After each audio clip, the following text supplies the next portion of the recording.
What's up, everybody? It's CORNHUSKER Connection. We're back. Brandon Shanahan here with Tyler Sprinkle, Burke Byrne, live on your Twitter feed every Monday. How are we doing, fellas? Fantastic. Amped up. I'm hyped. We finally made it. It feels like the final weekends before school starts. Whereas, school is what it is, but Wrong. jonesing to get back with the boys. No. Jonesing to get back, show off the summer back to school fits. No, the last week before summer. That's what it feels like. Because this should be full of jubilation, not oppression. Did you not like the first day of school, Tyler? I hate Everything it. Brooke, am I on an island here? I thought it was pretty universal. That the first week of school was I see thick. Tyler's point, but I feel like he went to the poverty school that is Ashland Park Robbins. And oh, shit. When I think about our sixth grade class, Brandon, and the kind of hell we raised on a day-to-day basis, every day felt like summer for us. I do want to note that it didn't start until Bryan Middle. I mean, maybe if you're on a ball team like this, Omaha, public school city champs, maybe it would have been like, I'm jonesing to get back in the classroom. Yeah, Chandler View 2 saw what we did to Chandler View 1, and they're like, oh, we got the swine flu. We got a fourth. I also went to Chandler View for a year. Damn. You probably saw what happened in Chandler View 1. I was like, I'm not in the right place. Yeah. I got to get out of here. You've heard of a 50 burger, but have you heard of a 60-piece? Oh, man. 60-piece in sixth grade flag football is one of the crazier things I'll ever see. It's honestly rude. Like, you guys should be ashamed of yourself. It was pretty fucked up, I think. Well, team was a little unethical. Uh-huh. Shout out to Jared Anderson, number 30, failed fifth grade 2 times, and that sounds like a bit. It's not. No, it sounds like I'm having some giggles about how big and fast. No, he did. He was held back a couple of times. Yeah, what was he from, like Houston or something, and he transferred to sixth grade? Yeah. This motherfucker was 14 in sixth grade.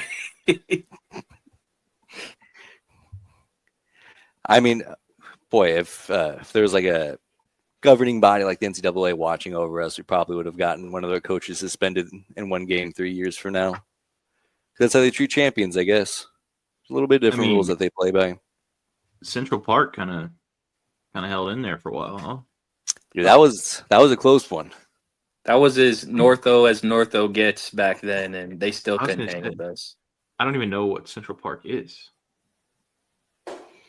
It's just east of West Park. Okay, thank you. Appreciate that. Well, college football is back. I'm juiced. Boys are back. Some major college football news coming down the pipe since our last recording. First of which, the SEC goes to 9 conference games. Finally, I didn't expect it. I thought they would cling on to that for as long as humanly possible. They finally decided that they would play by the rules of the rest of America instead of getting their own schedule. But good news for everybody, I think. I disagree. And there's a couple reasons why. One, I think this is cowardly. I wish the SEC would have just done this for 20 more years until they started losing college football spots, the playoff spots, and then they were forced to do it. I think that they should stand on their beliefs. So what the SEC did is cowardly. That's my take. That's fair. My take is bullying works. You know, if you get bullied enough and enough people talk shit about you, you give in, you conform. And, you know, enough Big Ten coaches took shots at the SEC at media days, and they're like, you know what? We're the best conference in the country. We'll go to 9. Yeah. Now you're going to start seeing a bunch of SEC teams that are 10-2 starting to become 9-3 and eating themselves alive. So I can just imagine the SEC's mother saying, well, if they jumped off a bridge, would you do it too? You know? And the answer here is, unfortunately, yes, they would have. Yeah. I do think it's for the greater good because, as Brooke said, I think it's going to reveal a little bit more about this league now that they don't get a schedule Mercer in November and New Mexico. And you could also say it's cowardly because they were scared of these teams in November. So they're trying to pad their schedule with another SEC team, pick up an easy dub that way. So that's my other spin zone. I was telling that to somebody. He's like, you're just a hater. I'm like, yeah, I'll move the goalpost to the moon if I have to. Is this the first time this person's ever met you? Do they think we call you hater Brandon for no reason? I mean, there's always room to improve. I'll tell you that. There's always room to improve. I got to listen to some more Kendrick Lamar to get back into my zone. I mean, since Caitlin Clark's been out, it's been pretty cobwebby. Wait, is she hurt? Yeah. Oh. Breaking news.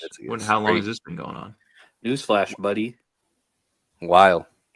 Oh. Since the All-Star game, I think. So wait. Now there's a little web that we're webbing here. Before or after the dildo started coming out? That's a good question. Yeah, I think before. Before? So she got hurt towards like the beginning of their season, no? So if we're keeping count for the folks at home, Paige Beckers now has as many All-Star game appearances as Caitlin Clark. So is Caitlin Clark the one throwing those phallic objects on the court?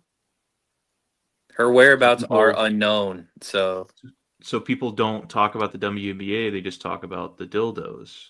So that way she is still the face of the WNBA. Right, like she just cannot stand the attention being anywhere else in the W. A great league that we're all big fans of. So she's trying. Tyler. I'm just asking the questions that people want the answers to. Tyler didn't even know she was hurt. No, I didn't. And to God had no idea. Absolutely no idea. Did you also know that Sophie Cunningham got hurt? Season-ending injury? I did. That was a blow to the W. That one stinks. I thought I was choosing like finally getting the face of the WNBA to somebody who deserves it, somebody who knows ball. What's the McDonald's meal person? Angel Reese? Yeah, isn't she the face of the league? Hell no. Ipso facto.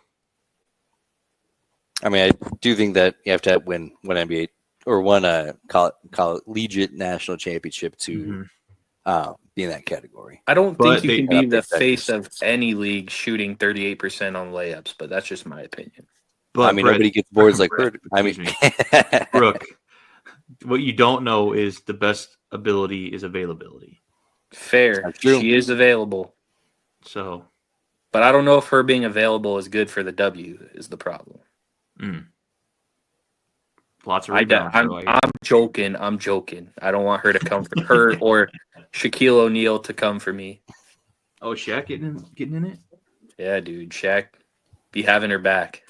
All right. Who rides harder, Shaq for Angel Reese or RG3 for Shedeur Sanders? Oh my. Shaq for Angel Reese, and it's not close. I think that's crazy. I threw that out there. I'm like, that's not even a question. And I guess we went the wrong way. Because at least Angel Reese is a valuable member of a basketball team. Shedeur Sanders, the fourth quarterback on the Cleveland Browns. Yeah.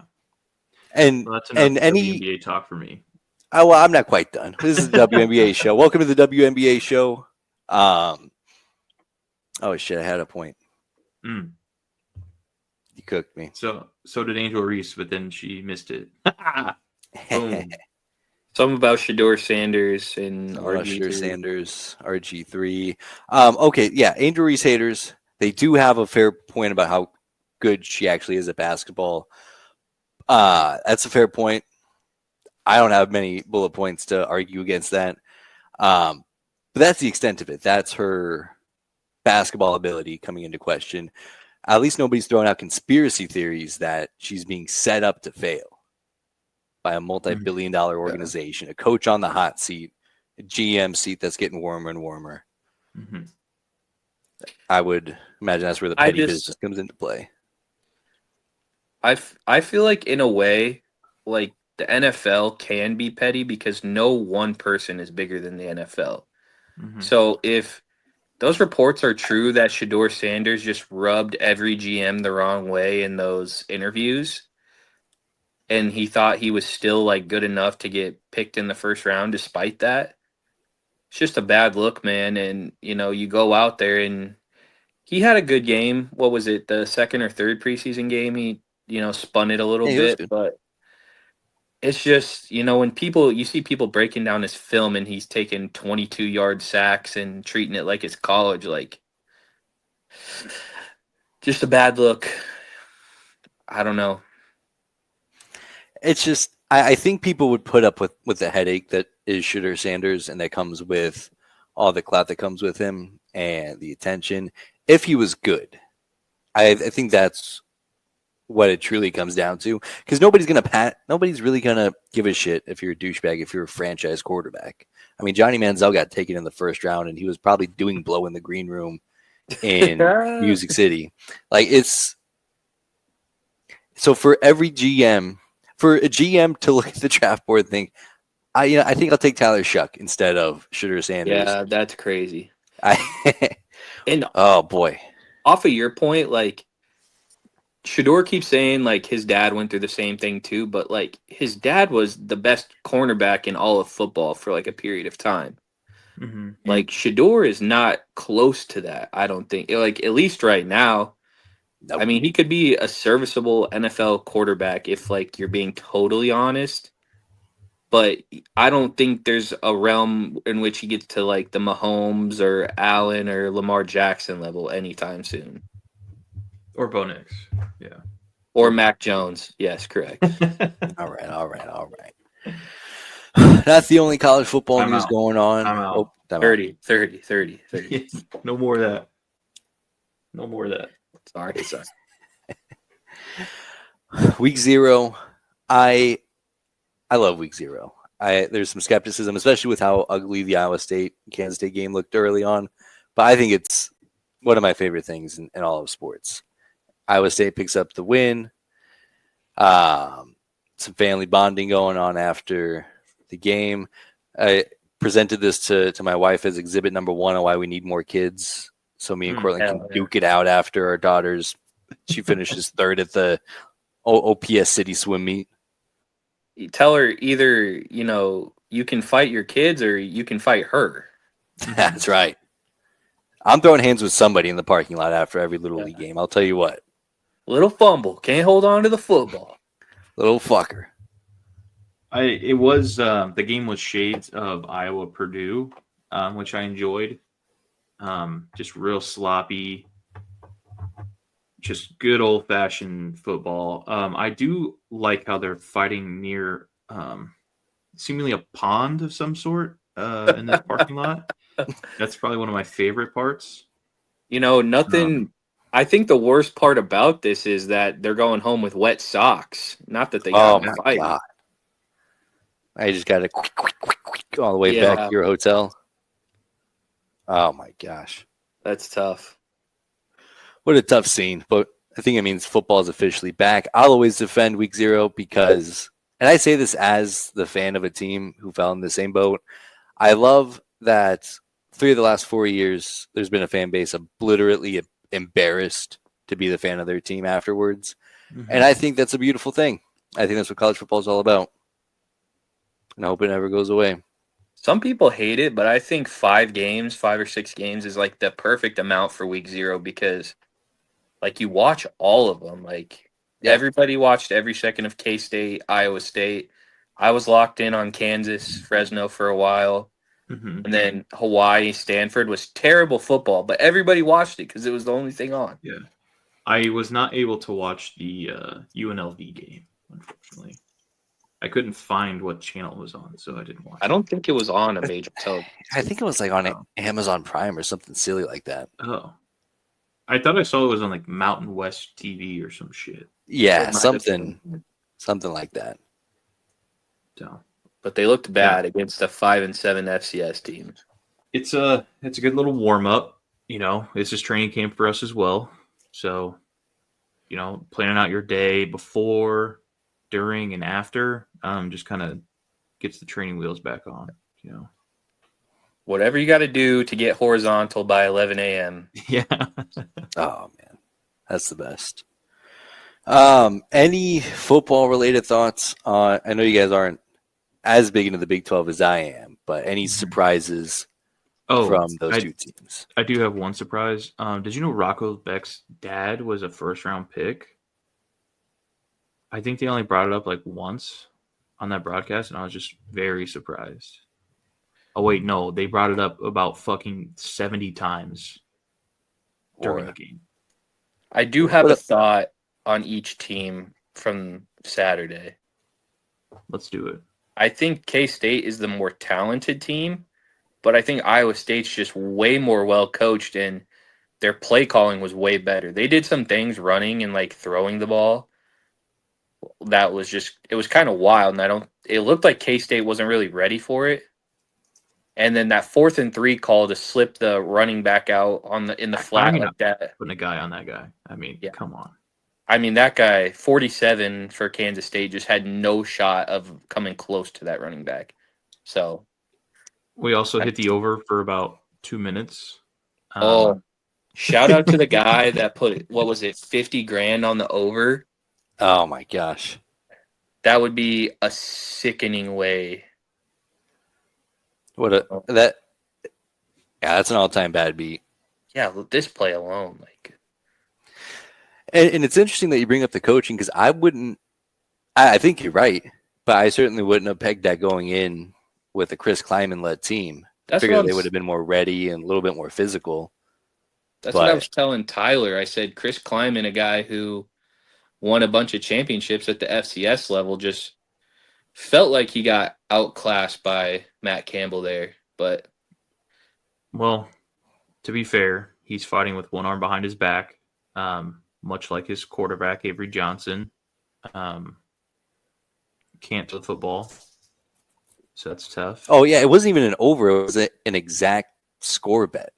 No, I forget what it was on, but maybe it was DraftKings tweeted it. There was a guy who placed, it was either like 30 or like 50 grand on the over. It was like 51 and a half. Boy, and that's a bad beat in particular, because after that first quarter, you're like, there's no way this is hitting. Yeah. And then you eke back into hope. And then just to kneel it out the 1 yard line. I get it. It's the right football move. But you got to think about the people. You also got to think about the people that have the under, you know? That is true. Yeah. That sucks for that guy, but he only lost $5. That's true. Yeah.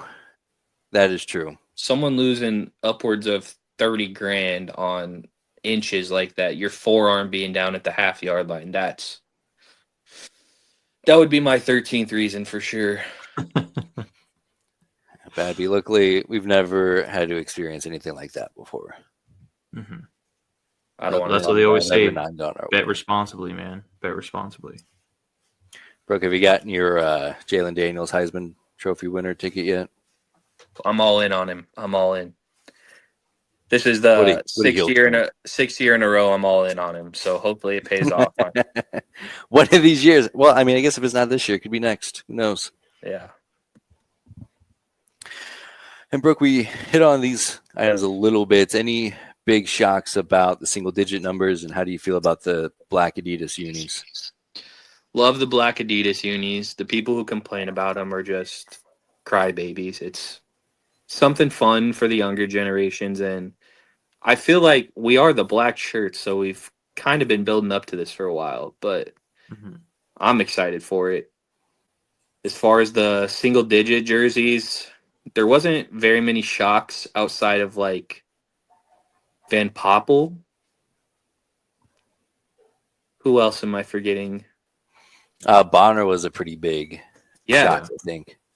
Which I love. Well, I love when a guy like that, who's not going to be the leading receiver or even really in that starting group, but for a guy like that to come in and obviously show something in training camp to earn that with his teammates, that rocks. Well, you kind of saw it last year when Holgo took over for the USC game. Like, Bonner played a ton more to finish it out. Who's zero? Who's zero? Where's you? Oh shit! I can't really tell from that picture. Is it Singleton? Javen Wright.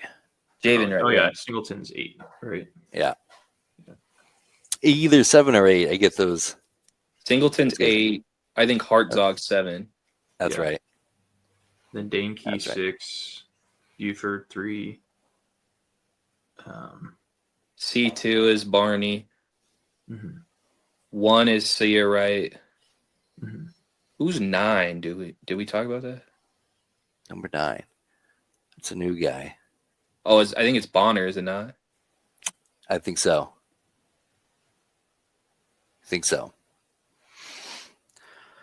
Also, of note, since our last recording, the depth chart officially released. I know we talked about it a bit in the group chat, but big surprises, of course, Elijah Pritchett being listed as the 3rd starting tackle was a bit of a shocker. Jalen Cramstad as QB3 was a shocker. Mm-hmm. Any other big takeaways from the depth chart? I will say I sent you guys a couple videos today of Sean Callahan and I think Sipple talking. It was Pritchett maybe 3rd on the depth chart, but it seemed like every meaningful rep with the starters in practice that Pritchett was on the field for that. So Yeah. I know Rule They said he want has him to stuff. be the guy. Yeah. Well, I know Rule said he has. Go ahead, Tyler. I'm sorry. I was just going to say it's nice to know, like listening to them talk, like it's not a talent issue. It's more so maybe a lack of concentration a lot of the time. Like little things. Like false starts or picking up the wrong blocking assignment, stuff like that. Obviously, that's unacceptable. You can't start at a major program doing stuff like that, but at least it's not a talent issue. Now, if he came in here and he just sucked, that's a different problem. Yeah. Yeah, like I was, and I didn't have any reason for this, but you start to have flashbacks like Mike Mazuka, who comes in and all the talents in the world, but just boneheaded stuff off the field, and you're kind of nervous about that, especially from the SEC. I know it's a big leap up from the SEC to the Big Ten. Mm. Some guys can't handle it, but yeah, it sounds like just the little things that you would hope can get cleared up here pretty quickly. But it's also very comforting to know that's something that they're taking into effect, because he's getting paid way more than Gunnar Gattul or much more than Turner Cochran. That doesn't matter if you can't get these little things right. We have other guys that can. And yeah, they may not be 6'6", 325, but that's what's going to be the difference in a lot of these games. Yeah. We do got some meat up there, though. I mean, my gosh. I think what a bunch of- by year's end, we might be talking about Williams, Van Poppel, and Keona Davis being like pound for pound the best starting D line in the Big Ten. Maybe top 10 in the country, because hearing guys watch practice talk about them, its defense is not going to be an issue for us this year. And really, that's the exact area that you kind of point at and be like, well, there's just a lot of question marks. A lot of guys, internally that you feel good about, but you just haven't seen it. But yeah, if Nwaneri can come in, be every bit of $1 million player, we love Elijah Judy, Keona Davis. We know he's got pop. Those guys can come in, and especially with Nwaneri, Lenhart, Van Poppel, Davis being so young, this could be a problem. And I don't know if you guys caught this, but I was looking at it, and just from like a size standpoint, you go down the line, you see 6'7", 6'3", 6'5", 6'7", 6'5". McCullough 6'5", Ochoa 6'4", and then V9 and Watson Trent fall off a little bit, but then you have Javin Wright below that, who's another lengthy guy. We got some freaks out there. Yeah. I mean, I hear a lot of people bring up how they're worried that the defensive line might be a little undersized in terms of weight. I don't know if weight is really all that matters. It's more so like quickness in hands. So we'll see. I'm not really worried about the size of them. Yeah. More so how fast can they get off the ball? Because if we're going light, we better be quick. So that's something to look at. And that's the thing. I don't think that you're going to see them line up against an offensive line this year and think, oh boy, we could be in trouble. Yeah. I think again, it's to Brooks' point. I mean, they're huge, and the fact that they're tall as shit So that shouldn't be an issue. Well, you have Judy and Van Poppel that are about 300, and Yeah. the two outside guys, Davis and Nawari, are long arms. They're 6'5", 6'6", and like they're just fast twitch and powerful guys. Like I'm not worried about their size even a little bit. Yeah. They're gonna give O-lines problems all year. Yeah. One other thing I wanted to bring up is our running back room. I know we've been hearing a lot about Mekhi Nelson, but we see that it's true. I mean, second on the depth chart. Ives, was he hurt or was he hurt a little bit? Yeah, he got hurt pretty early on in camp. Yeah. So maybe that has something to do with why he's fourth on the depth chart. But Mosey being up there is really, really exciting. And then just looking at how young this whole team is if we're good this year, oh buddy, this is going to be real fun next couple of years. Yeah, because I think coming into this, you're kind of nervous because they went so heavy into the transfer portal with guys like Dane Key, who's a senior, with Rocco Spindler, who's a senior, Elijah Pritchard, who you would think would come in 1 year, ball out in the Big Ten, and then get a heavy payday, the NFL. But even after that, there's a lot of guys on this list that are going to be back next. They're going to get good playing time this year, and then also come back next year. Grant Bricks is somebody that I'm super excited about. Getting another year to watch Rocco Spindler, who's a true pro, and size obviously isn't the issue with him. The wide receiver room's filled with freshmen, and Isaiah Hunter, who's a sophomore. We're going to have, I think, last time we counted 4 consecutive number 1 round quarterbacks coming through the program. I know there's a lot of pressure on this team with this schedule to win now, but this is really shaping up to be the start of something pretty special, I think. Yeah.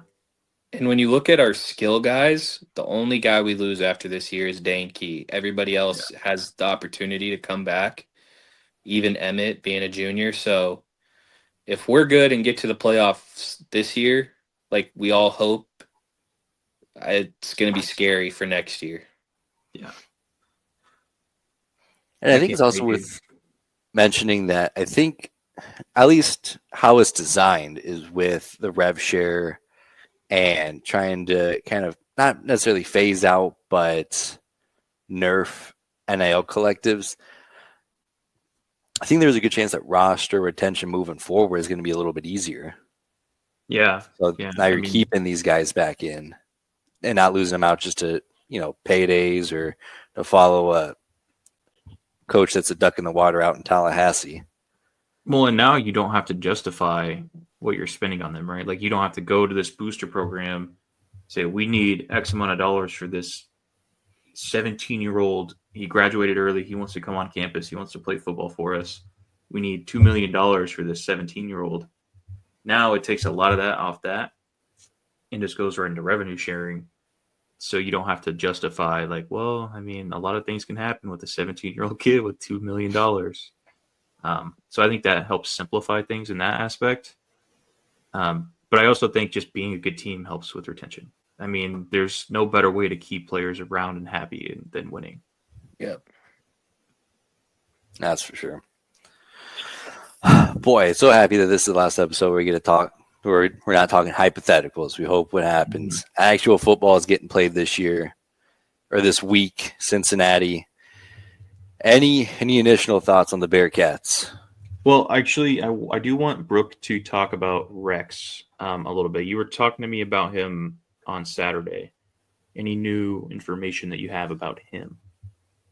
Yeah, it was just Damon Benning and a couple of those guys that get to see practice from like the sideline. And I don't know if it was Damon or they kept it anonymous, but like one of those guys said that Rex Guthrie could be a starting safety in the Big Ten right now.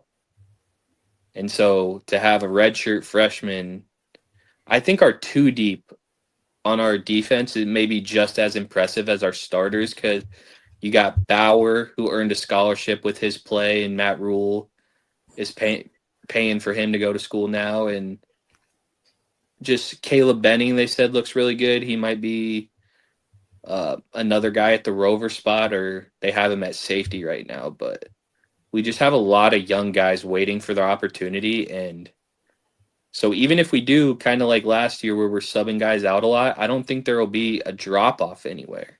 Yeah. Maybe on the D line, you could argue, but on the back end, like our ones and twos are as good as it gets, as good as we've had in a long time. Hell yeah. Come on. Hell yeah. I'm hyped. Cincinnati. I'm having a hard time imagining a scenario where they come in and outplay Nebraska and anything. Am I crazy? I can't. I just can't picture it. Their quarterback's nice. They have a really, really good tight end. I'm curious to see what the running game is going to be like. But when you throw in the fact that their quarterback can run, might throw another wrinkle into it. But they lost a lot of their pass catchers from last year, like their top 2 or 3 or 4, some iteration of that. They lost their wide receivers. So the real big thing on defense I'm looking at is how we cover that tight end and how we set the edge if they start running the option or something. It seems to be mobile quarterbacks have kind of been our bugaboo, and a lot of teams, I guess, could say that. Mm-hmm. But we have some size, we have quickness. As long as we keep him in the pocket and aren't just giving him easy throws all night long. I've heard the O-line is shaky at best for them.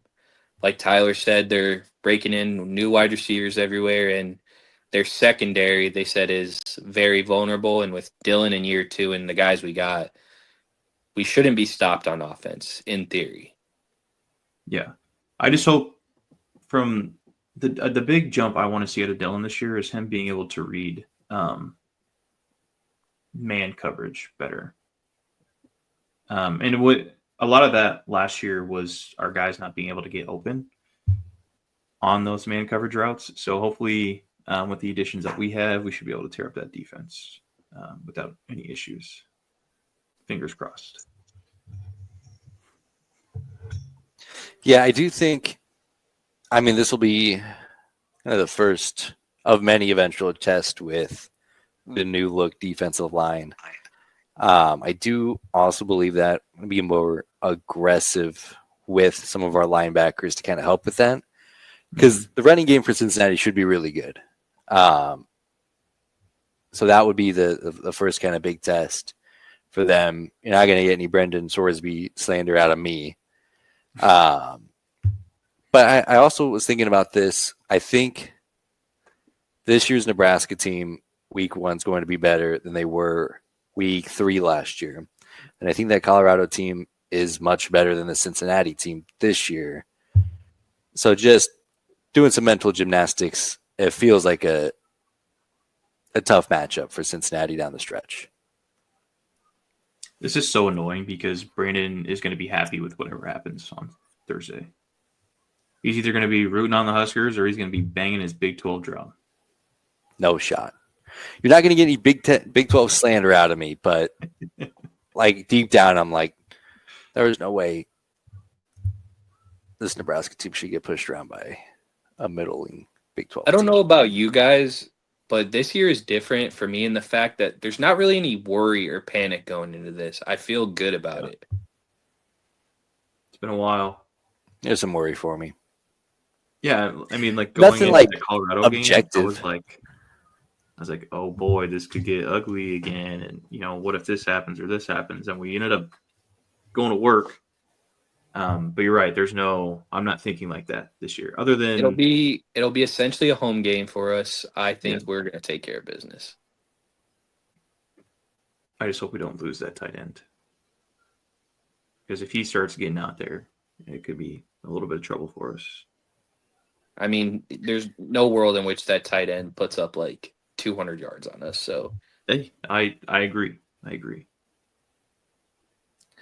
You guys Yeah, gotta fucking figure it out. I don't like this gloom and doom that I'm sitting here listening to. So you know what the worry about tight ends comes from is the fucking Denver Broncos.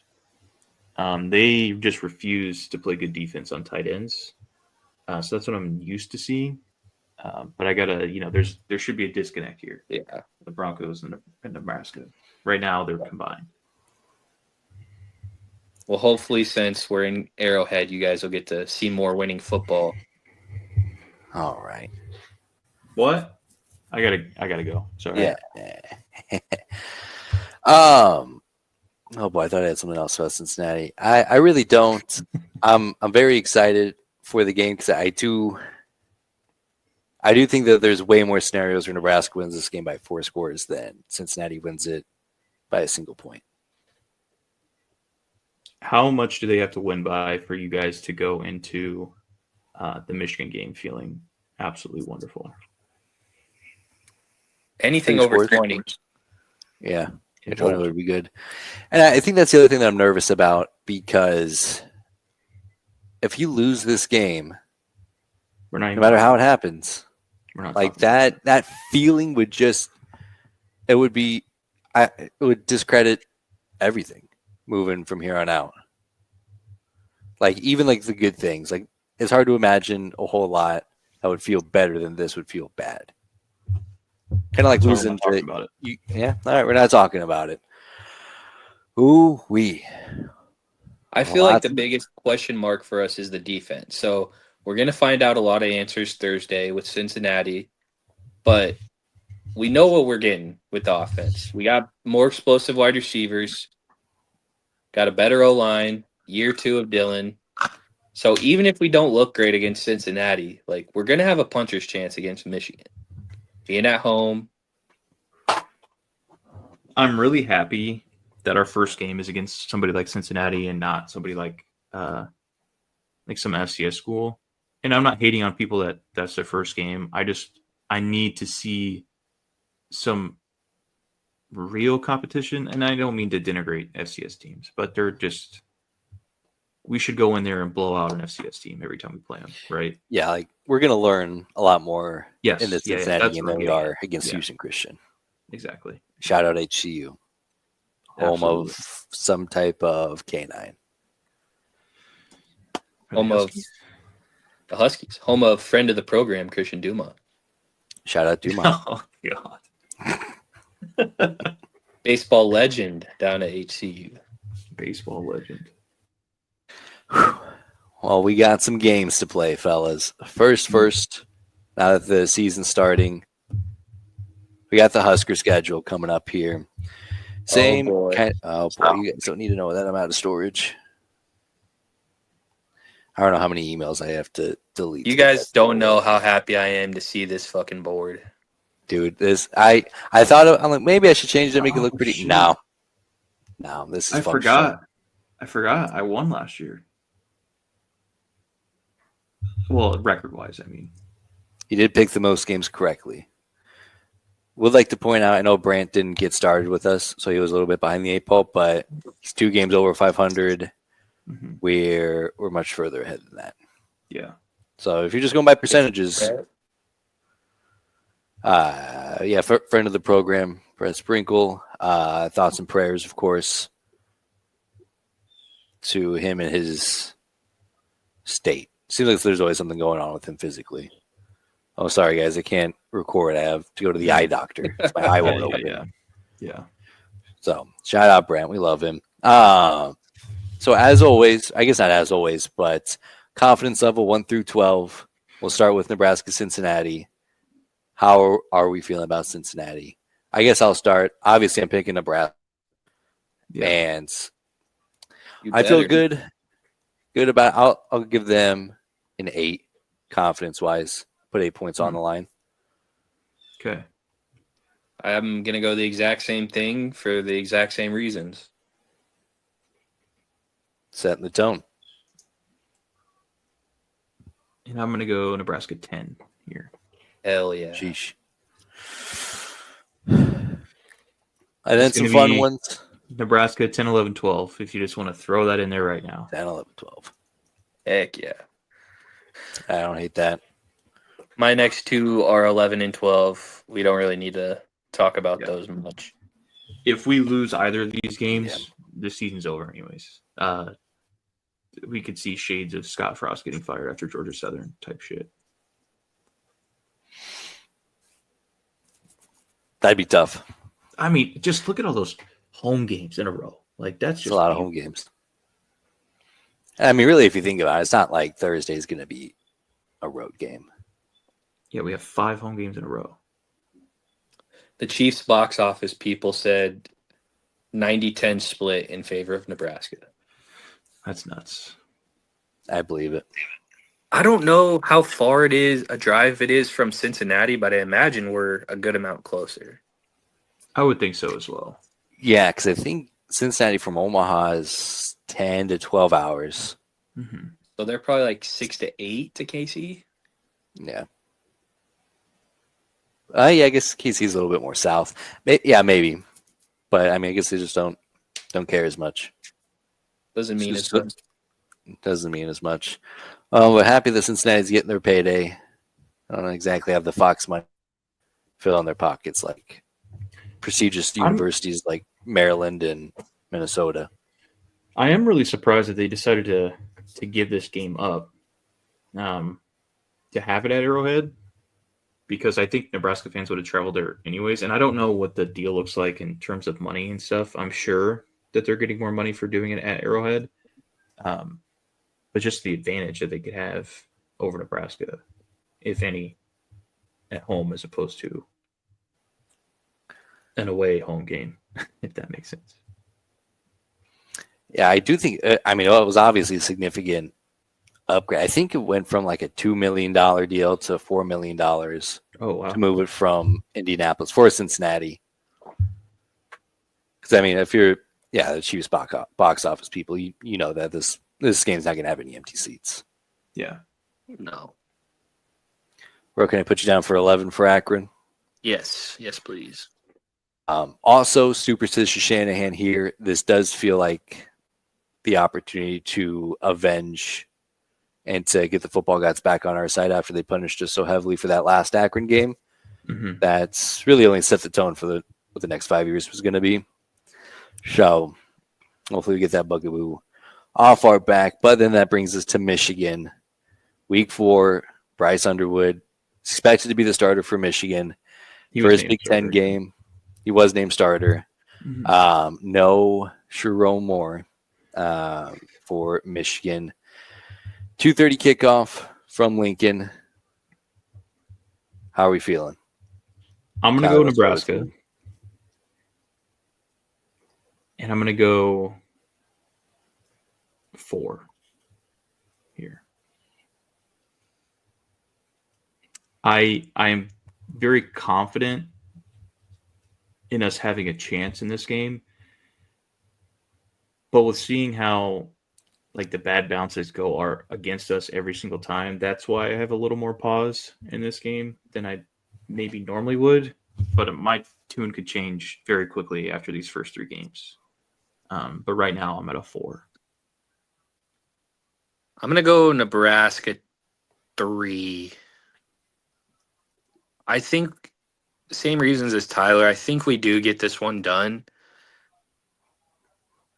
But there's a lot of unknown with Bryce Underwood. Yeah. Michigan does run the ball well.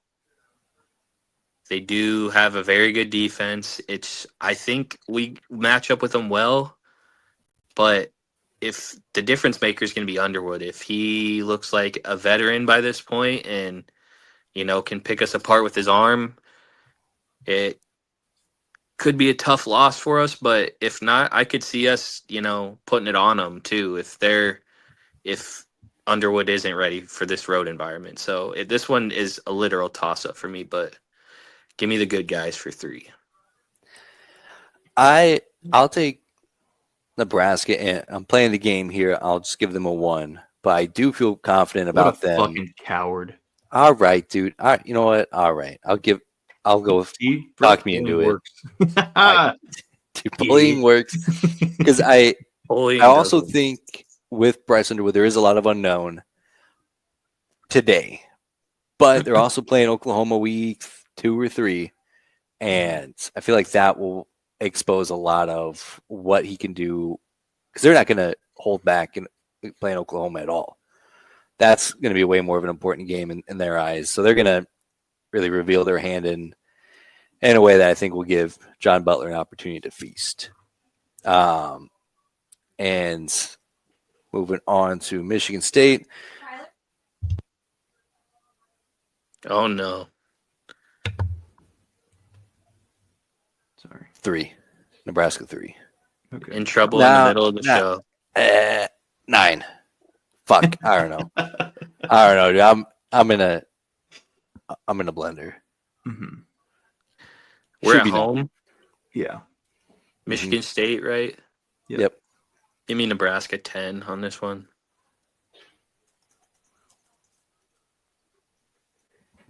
I'm also going to go Nebraska 9 here.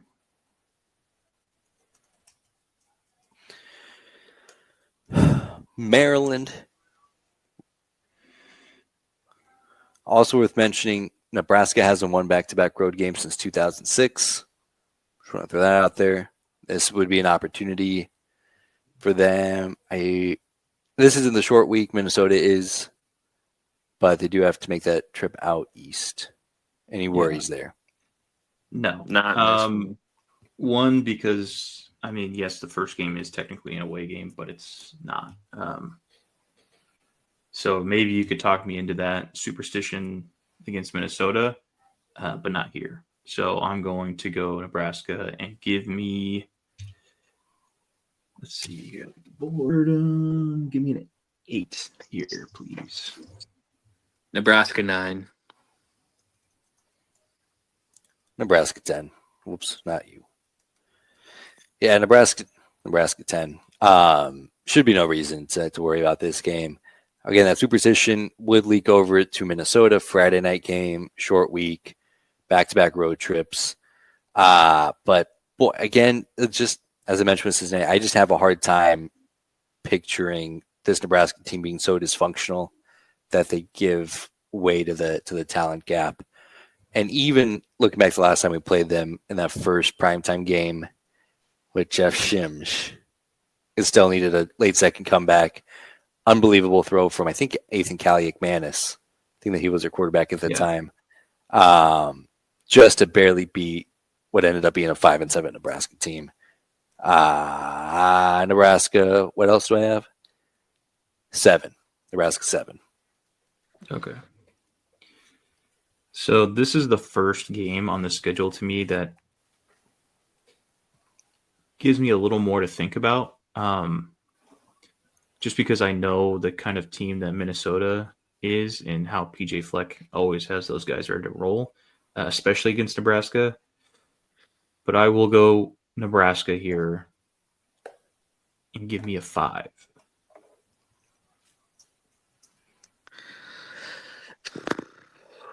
Give me Nebraska 2 here.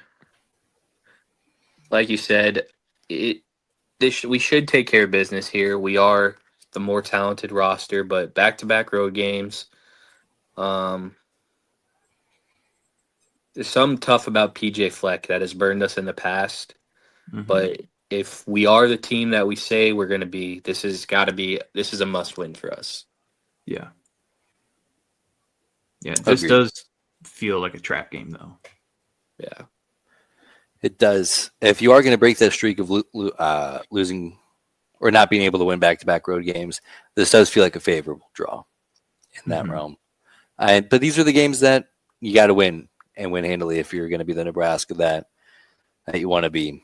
And Northwestern, no, I wish I had a bigger number left to put on Northwestern. Kind of blew my load a little bit early, but I'm as confident about this game as any. Again, this is a game that, especially at home, you can't be losing. Can't drop these games.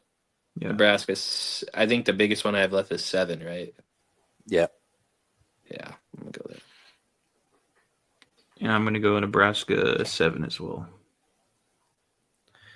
So also worth mentioning that puts us at 8-0. How likely do you think that is? I mean, Michigan. if we beat Michigan, I think this is very obtainable. I think so too. It makes me nervous because it feels like a homer take. It feels like I've been in this chair before saying, well, if it just got to beat teams like Maryland, it just got to beat teams like Minnesota, and they lose those games. Yeah. But you're right. Yeah, I mean, these are all winnable games. Michigan of the toughest, but even a favorable draw there. And now we get into November, where Matt Rule is, at least at his time in Nebraska, been traditionally bad. USC, that game didn't go into overtime last year, did it? But it was close. No, we got kind of screwed. Oh, that's right. But we Now I'm having didn't. flashbacks. We didn't do what we needed to do, so you can't blame the refs too much there. Give me. I think this is where we finally trip up. Give me USC for 2.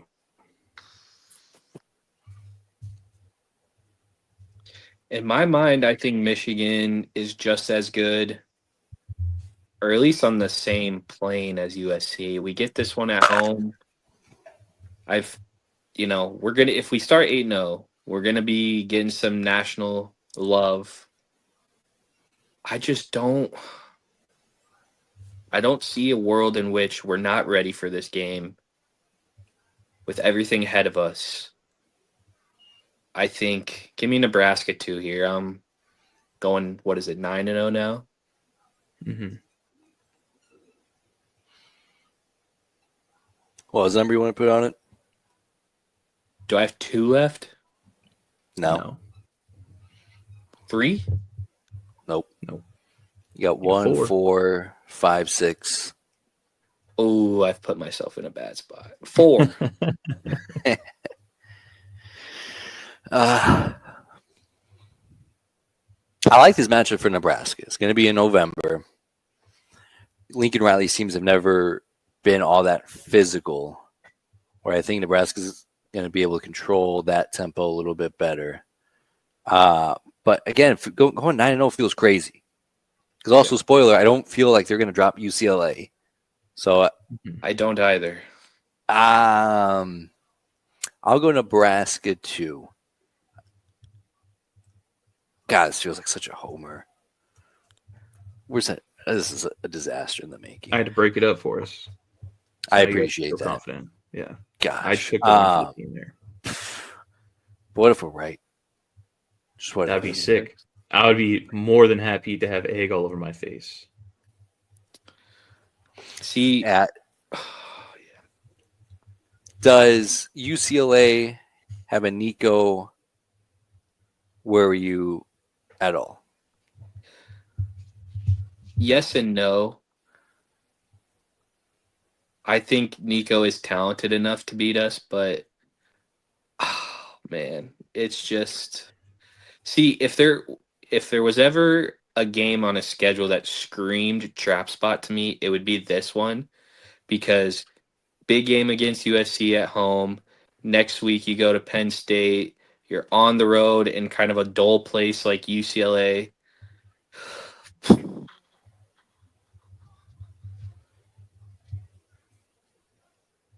I just can't bring myself to do it. I'll start us off. I'll take Nebraska 3. But again, like I was so confident about them beating UCLA last year, then I guess we don't have Tony White anymore, so we have that in our favor. But 10-0 feels crazy. I feel like a crazy person. I do too, man. I'll go Nebraska 5. It's just after what happened last year, this is the ultimate of all trap spots for us. But with the roster we have, we should just outmatch them. And that's why, I feel like we're this year's Indiana, where, the trap spots matter. The schedule draw matters, but it's when you're just head and shoulders better than a team roster wise. I feel like you're just always equipped to come out in the end. So, yeah. The reason why Nico on UCLA doesn't worry me very much is because of what happened to Nebraska last year. Dylan had all the talent in the world. He had what turned out to be not a fantastic team around him, and he couldn't do it by himself. So I don't see Nico doing that for UCLA this year. So give me Nebraska. What's the highest I have left? Is it 6? Yep. Yeah, 6. I'll also let you lead us off with Penn State on the road. Yep. Happy Valley, Nebraska looking to keep their win streak against Nittany Lions alive. Unfortunately, Penn State's real fucking good. Give me Penn State and give me that 3, I suppose. Do I have a 3 left? Yeah, I think so. Actually, can you give me a 1 there, please? Because in my dumb brain, I could talk myself into Nebraska winning that game. I could. I'm going to go Penn State 6. I don't know. This has a good chance of being a whiteout game at night. Penn State national championship or bust year for them. They have all the tools. They may be a little ahead of us with roster. It would be a tall order to go into Happy Valley and win that game. We got 2 Tylers here. My computer shut off. Uh-oh. Can you hear me all right? Yeah. Okay, good. What the heck?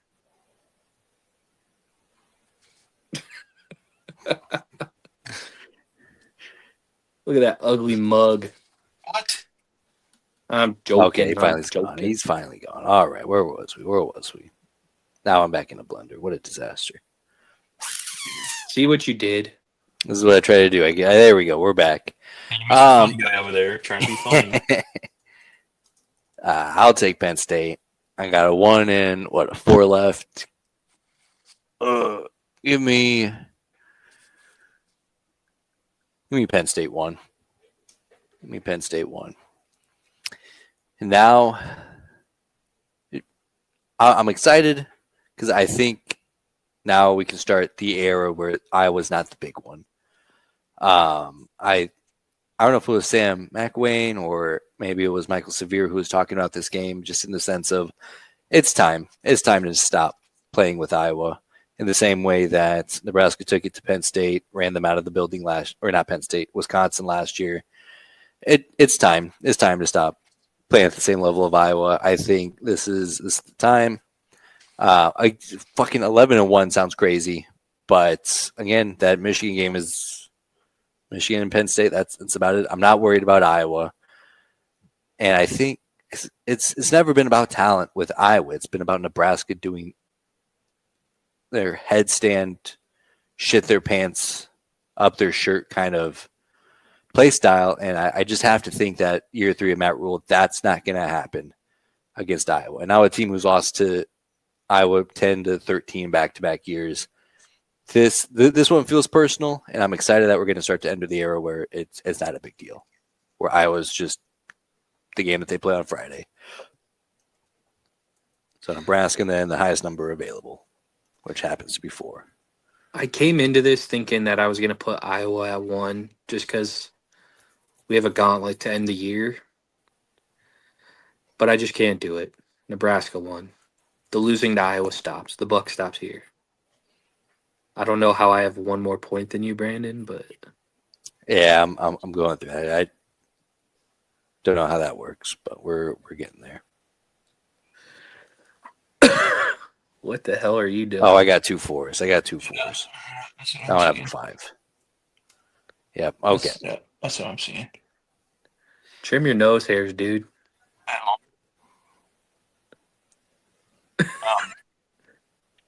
My computer is trying to take off. Oh, hey. Hey.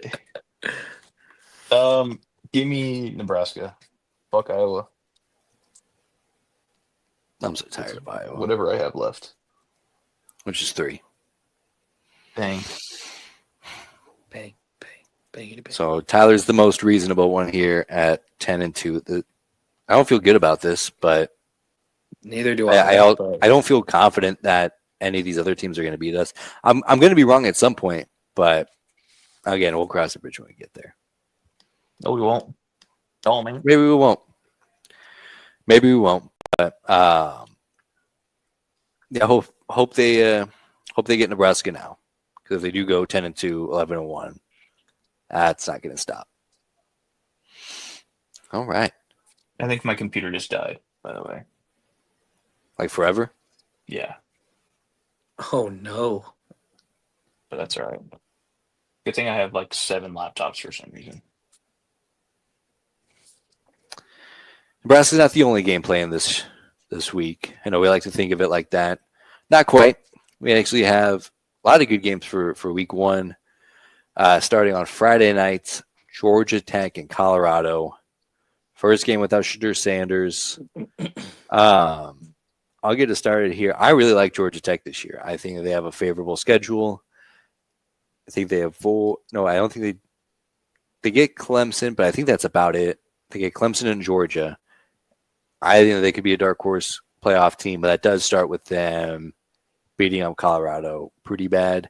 So give me Georgia Tech. We'll go 5. I haven't thought this out very well, so we'll start in the middle.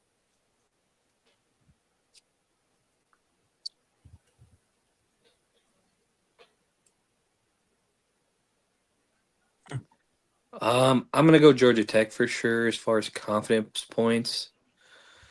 Give me 4. Yeah, I'm with Brooke here. Georgia Tech 4. Then we have Syracuse and Tennessee. This one, I ran out of games, so I had to pick one.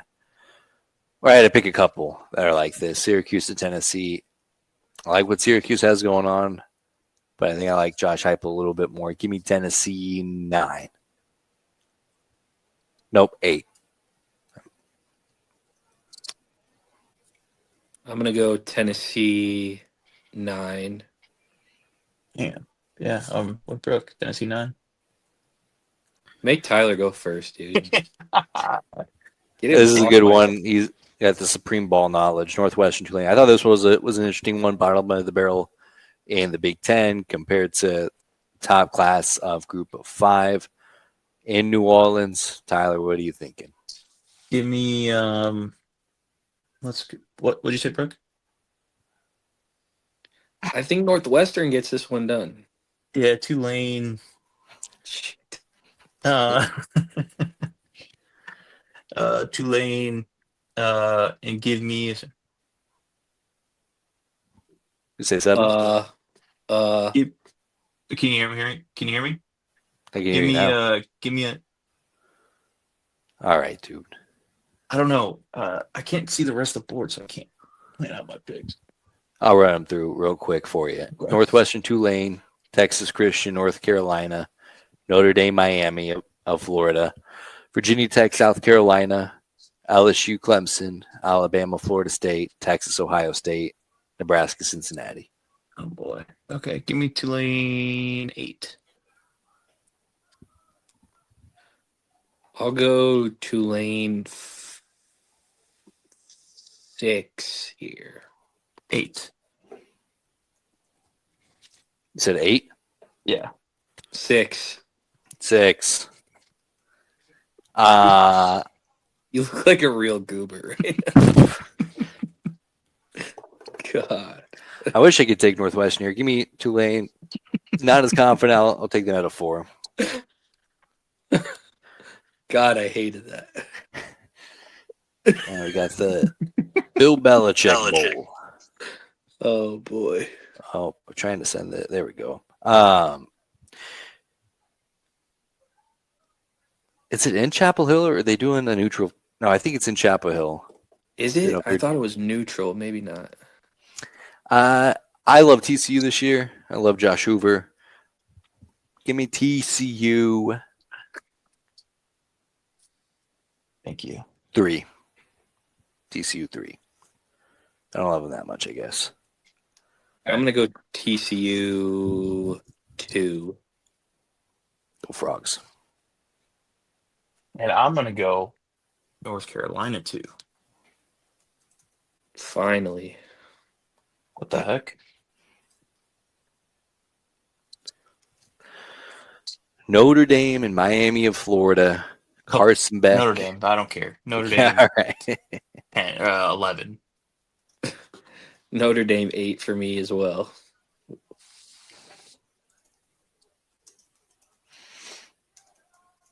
Did you have a real number, Tyler? Or you just want the highest available? You still got 10 and 7.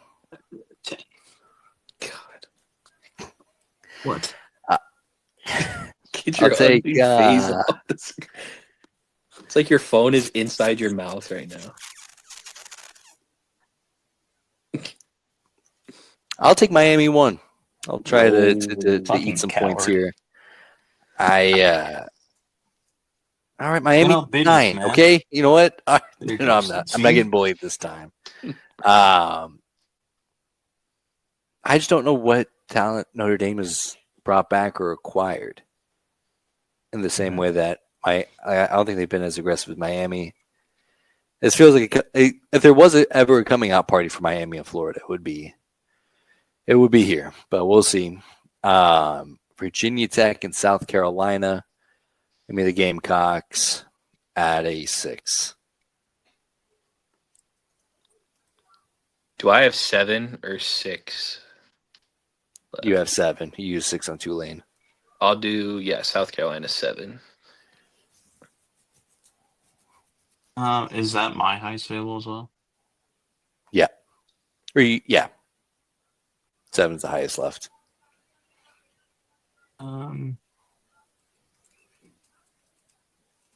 But is that Alabama, Florida State? Yeah. No, save 7 for that one. Give me 6 available. Yeah. Give me my next highest. That's not the highest one I can get, if that makes any sense.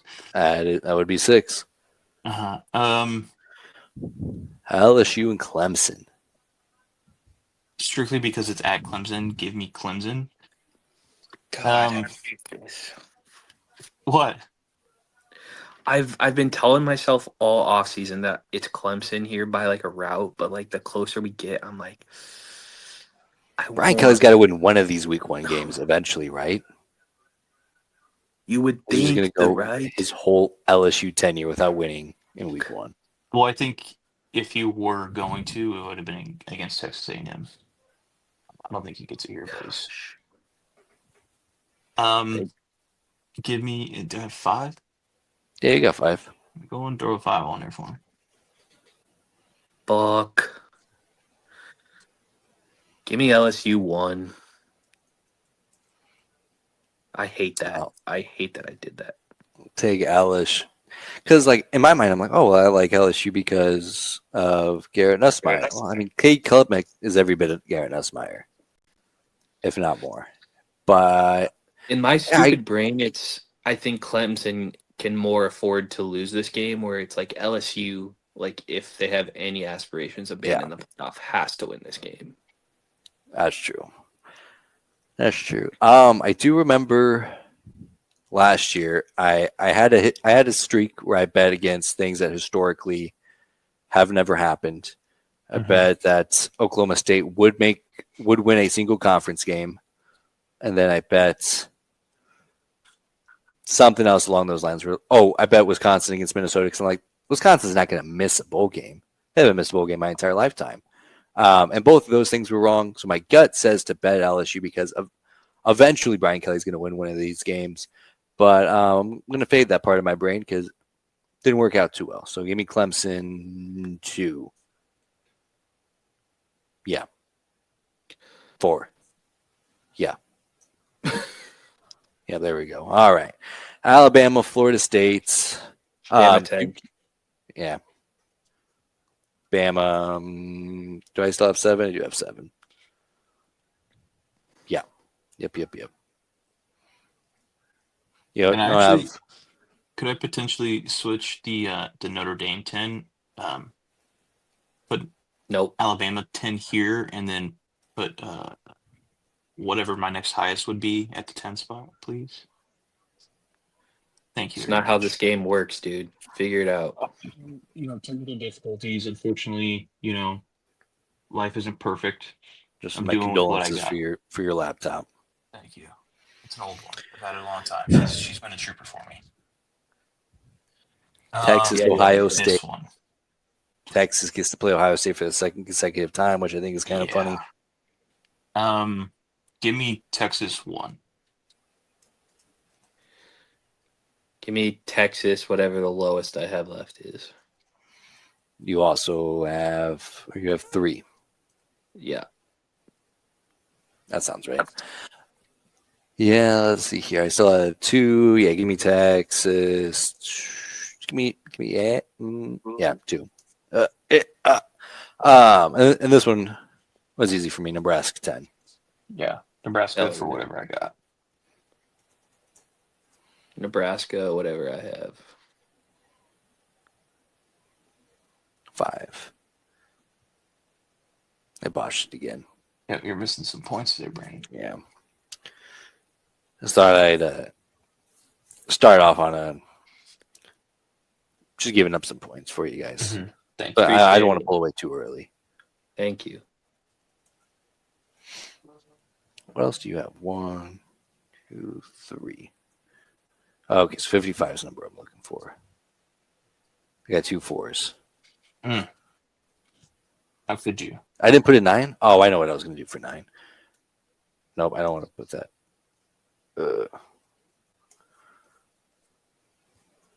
There we go. That's 55. Every year, the toughest battle in football season is Brandon versus keyboard. Me versus these Excel spreadsheets that I spent so long making. All right. I like it. Week 1's finally here. Football is finally back. Any final thoughts? Do you have our records on the bottom of that from last year? Just kind of curious.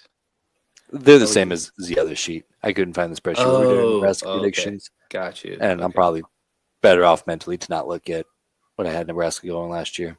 I think we had the same conversation last year. I was like, there's no way they're going to go 10-2 this year. But we'll see. Again, tough run for Brant. We'll get it next time. Yeah. All right, fellas. Any final thoughts? Football is back. Yeah. I had a friend of the show, LDMD, reach out to me.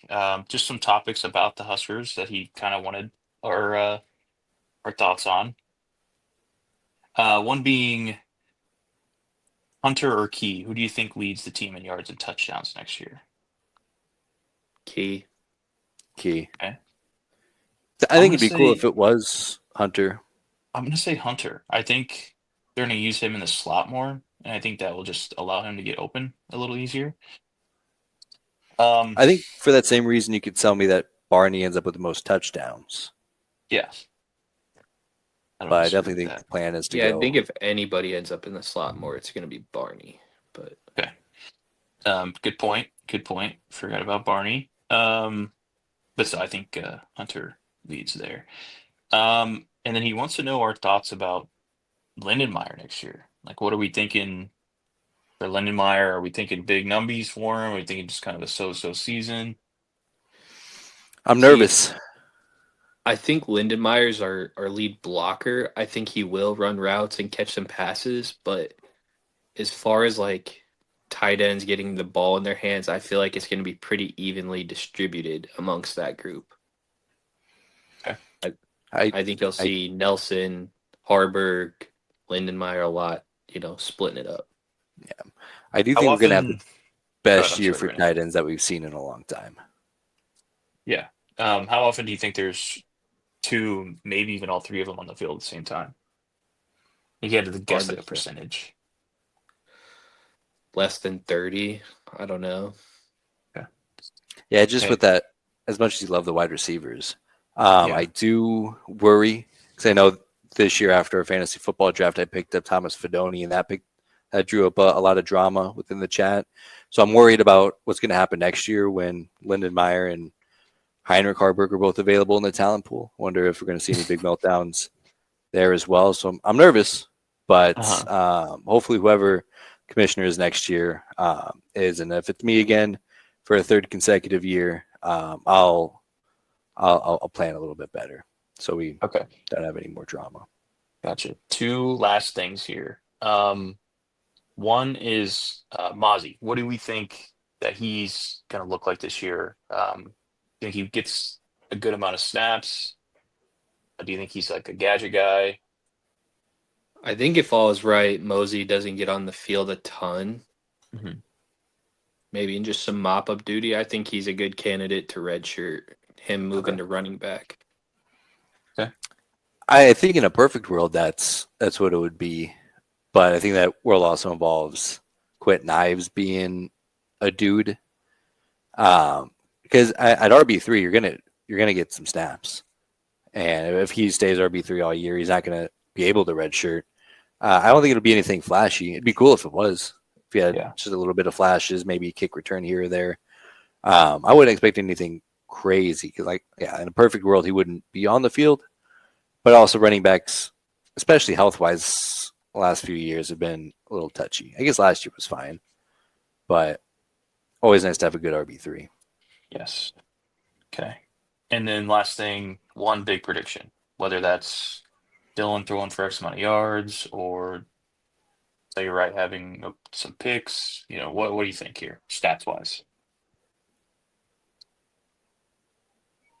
I think Emmett Johnson's our first 1,000-yard back in a while. Ooh, I like that. That's a good one. I think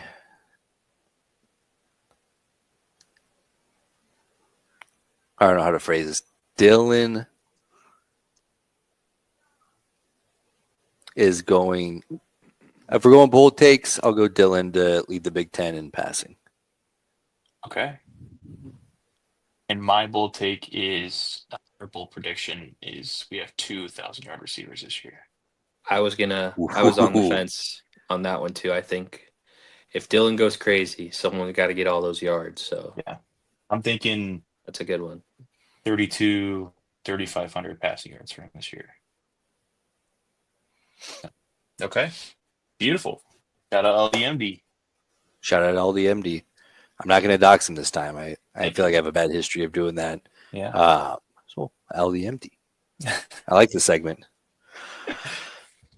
All right, fellas. Any final thoughts before we head off? The next time we will speak to each other is after a Nebraska W. And that's a good feeling to have. Hell yeah. Thank God. I did forget to play our pick-up little highlight package, so I'll just cue that and we'll head out. I don't want to miss out on the gorilla.